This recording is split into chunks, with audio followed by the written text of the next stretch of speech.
ever has been. So the question is, what are the housing officials doing as they pledge for changes after getting an earful from elderly residents who say security is broken down at their city-run building? And as I said, this is happening all over the city. Take a little trip with me.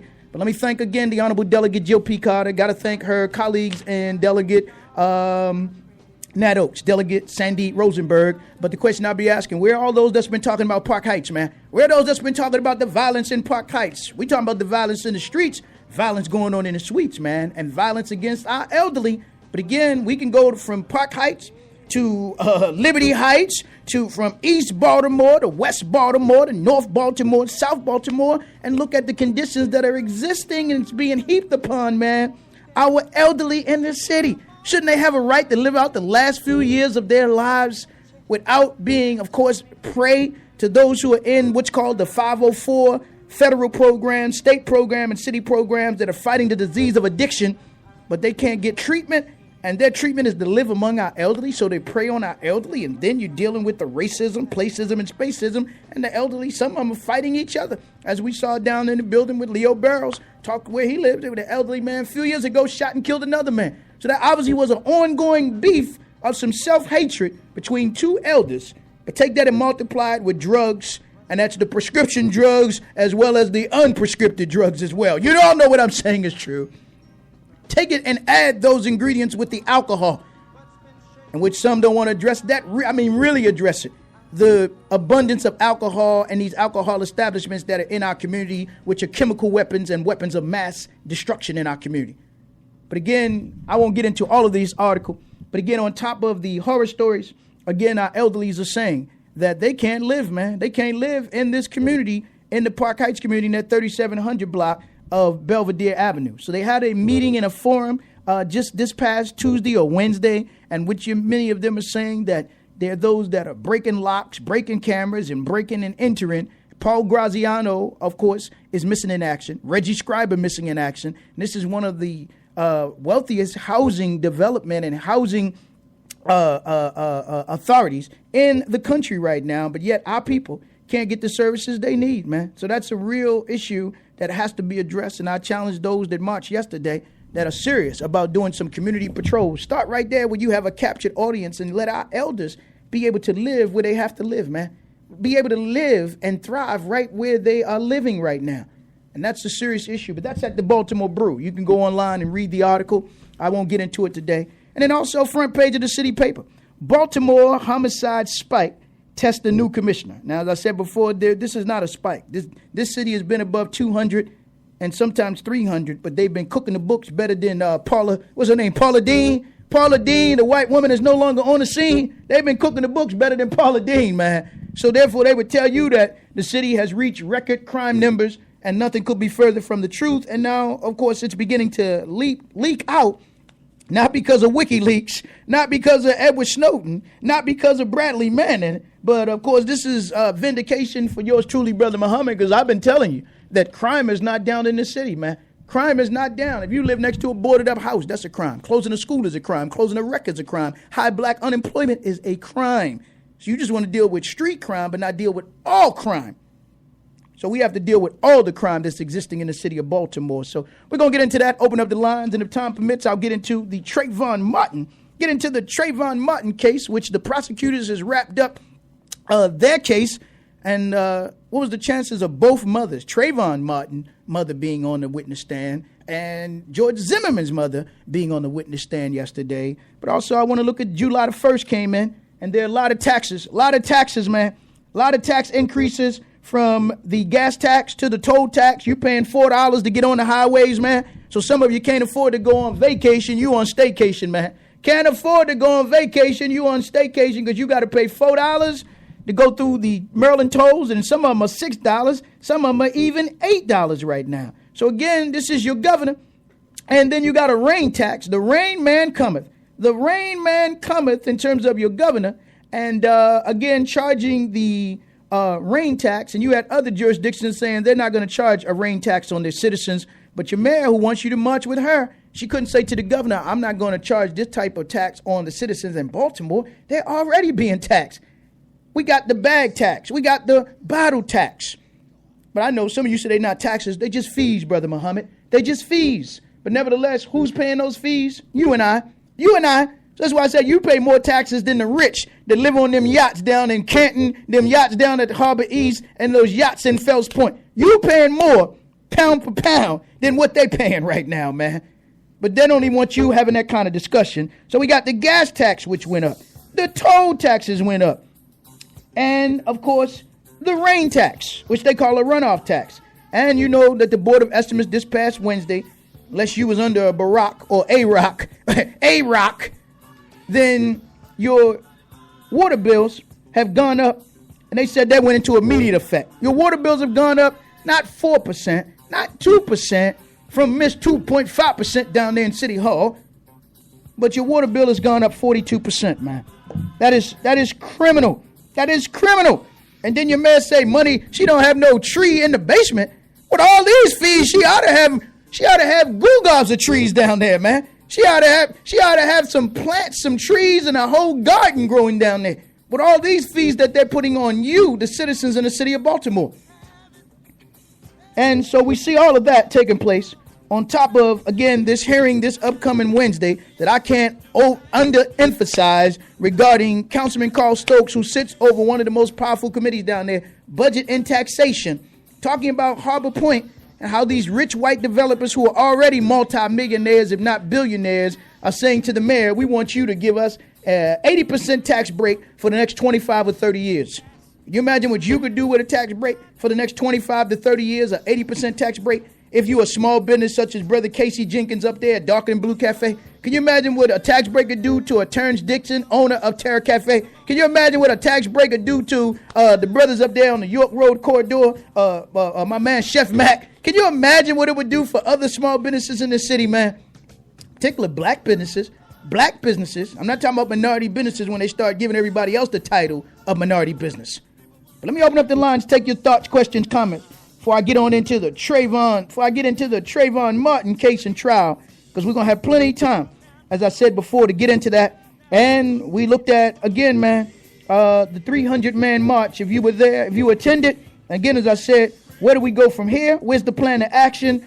They want to put demands on us, but will you put demands on them? If not, then in the words of the Stevie Wonder, what the fuss, man? What the fuss if you're not going to put no demands on them? They're going to put demands on you uptown, put some demands on them downtown. If you're going to co-sign for them, meaning the mayor and the police chief, as the old saying goes, only those with bad credit need co-signers. So if you co-sign for them, brothers, then make sure you get something out of it. And these are some of the same young brothers that I know was meeting with City Council President Jack Young to talk about a dirt bike park. Now, what do our seniors have to do in order to get some help? Do they got to ride downtown on dirt bikes to get some recognition, man? To get some help? Do they have to pop a wheelie down there to get some help from the city? But this will be an opportunity for those of you that are going to put your street cred and your rep on the line for them to say we want a dirt bike park in the city of Baltimore. We want a dirt bike park. We want to be able to have a field where our young people can come and have a track to ride that dirt bike. If you're going to do it, then make them put up. Then you go get Bruce Bariano. You go and get Sean Malone and Lisa Harris-Jones, and they can be pro bono lobbyists for you, man. They got enough money that they made off the citizens in the city of Baltimore. They can be pro bono lobbyists for those young brothers that want to get dirt bike tracks, man. Otherwise, you putting yourself out there, but they ain't willing to put themselves out there. You putting your credit on the line, but they ain't willing, not that they have some credit. They're not willing to put their credit on the line, man. But if we're going to have a dirt bike park for our young people, but of course, with some lights on it, of course, then that's a whole nother culture, but it creates jobs, creates business, creates opportunity. So the question is, what are we willing to do to put some demands on this mayor? And then where do we go from here, man, around, again, the 300-man march? So that's just some questions that we're asking, of course, to get some clarity and get some parity as far as what they're willing to do in our communities downtown, they're doing for all other communities all around town. And would they come through with a broom? That's what they should have had. And them green pickup trucks, man. Because the city's dirty. It's filthy. If you go from Hilton to Milton with just some trash trucks and with some of them old big country brooms, man. Them city-owned brooms.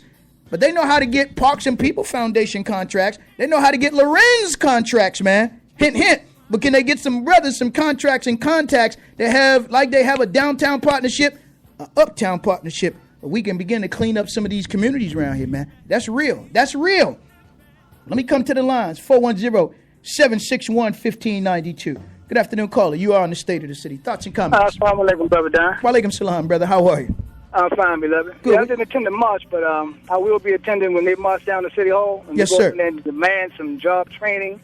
No, not job training, brother. We need jobs. You can get OJT on the job training like Greg Bernstein, the state's attorney. Yeah. You don't never see no Hispanic community saying they having a job training class, have you? Yeah, you're right. Because, because I work with them and they get on the job training. Yeah, they get on the job training, man. We learn by observation, participation, and imitation, not by no training, right? Right. That's and all also, we want. What I want to do, Yes, this sir. is my little, I can't speak for everybody else. Right. But as for me, I'm just boycotting Baltimore. Boycott, yes, sir. Well, that's I'm another boycotting component. this city. I'm not spending a dime with them unnecessarily. Yes, sir. Because evidently they don't respect us, so Yes, sir. got to shut them down financially. That's what they listen to. Yes, sir. I appreciate it, brother. That's another option to put on the table. All right. Yes, sir. And also, I have one other question for you. Yes, sir. The time for the meeting you said Carl Stokes is sponsoring. When is that? That is Wednesday at 5:00. I would tell people get there at 4:00. It's Okay, going to be on the what 10th. That's on the 10th. City Hall. City Hall? Oh, okay. Yes, sir. All right. All right. Oh, by the way, I'll be to see you this evening. Okay, brother. Thank you very much. Now. Yes, sir. All right. Peace. And with that, we'll take more of your calls. Good afternoon, caller. You on the State of the City? Yes, I believe that. Wait a minute, brother. Were you at the march yesterday? No, I wasn't at the march. Thoughts and comments on the march before you get into your comments, my brother. Well, I think it was beneficial, but I must lean towards your thinking that they should have went straight down City Hall. Yes, sir. Right. You know. Yeah. Now, you don't think the mayor would ever lead a march straight to City Hall, would she? Well, of course not. Oh, okay. You don't think the police commissioner would ever lead a march straight to City Hall, would you? Of course not. You don't think that Nick Mosby or Brandon Scott, them new rugrats down there, would ever lead a march to City Hall or on City Hall, do you? Of course not. Okay, all right. You Just wanted to know. Because here's what's going on. I got my property tax bill this week. Okay, I owe Baltimore City for my home. Yes, sir. Number two, I got a water bill. Right. And that's going to be increasing the next couple of years. That's right, 42%, brother. Yeah. Can you imagine that, man? I got BG&E. They are increasing their rates. Baltimore Gangster Enterprise. We pay the highest BG&A rates in the country, man. That's right. Forget about the Bloods and the Crips and Tavon White and all the rest of them. The real gangsters is Mayo Shattuck and BG&E, now Exelon. They the real gangsters around here. And Comcast, because they running the monopoly in the city, man. Now, let's stay with the utility. Yes, sir. When they install the smart meters on these people's homes and businesses, but particularly homes in the black community. And don't forget they're coming with the new water meters, which are going to be equivalent to the smart meters. Correct. Yes, sir. Now, when they install these new smart meters, electric and water, but particularly electric, according to two Johns Hopkins cancer oncologists, that's right, these meters produce enough radiation it's major cancer to cause cancer. That's so right. you know something? Well, cancer's big business in Baltimore, man. Take a trip over to Johns Hopkins and that new cancer facility they got over there. That's big business, and it's taking out Muslims, Christians, black, brown, red, yellow, white, young, old, fat, skinny, blind, handicapped. It don't matter. If you take a trip over there, see how many people over there diagnosed with cancer and being treated for cancer, brother. So foreign and domestic. When they install these meters, and unfortunately, it's no stopping these people. That's right. With these meters, you know, the Maryland General Assembly did not have any footnote that you could opt out, waive. Opt out clause, right? That's Get a waiver, right? That's okay, right. But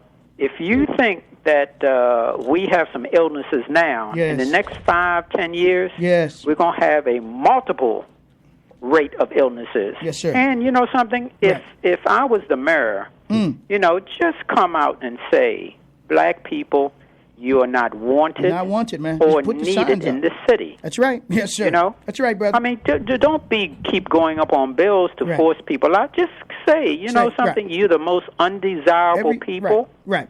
Well, if you study history, every 100 years in this city and in this country, there's been, like a exodus of people from one part of the city to another part, from one part of the state to another part. So maybe she's trying to push us back down on that eastern shore, brother. You know what I mean? Yes. Cambridge, and, Maryland. I hate to say this, Mohammed. Yes. If the election was tomorrow my money would be on her. The people would vote for her. Or Oh, yeah, not, or because not, you the know syndic- something, sir? Yes, sir. I don't feel sorry for myself or the rest of these Negroes. Yes, sir. Because